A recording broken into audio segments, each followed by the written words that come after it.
Welcome to Kenton's videos. Enjoy the video.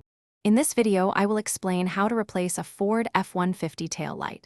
First, gather your essential tools, including a Phillips head screwdriver and your new tail light assembly. Safety is paramount, so ensure your truck is completely off and the parking brake is firmly engaged.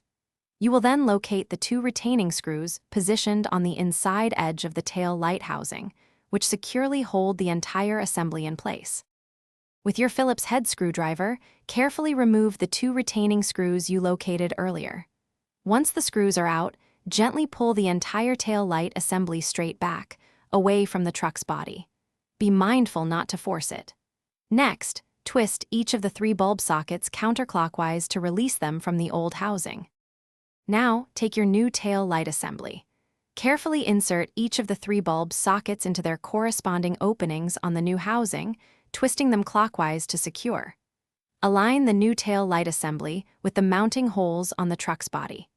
Gently but firmly push the assembly straight forward until it sits completely flush against the vehicle.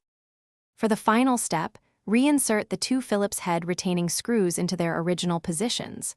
Tighten them securely, but avoid over-tightening to prevent damage. Once secured, turn on your vehicle and test all tail light functions. Check the running lights, brake lights, and turn signals to ensure everything operates correctly and the new assembly is firmly attached. Thanks for watching. Consider subscribing if we helped you.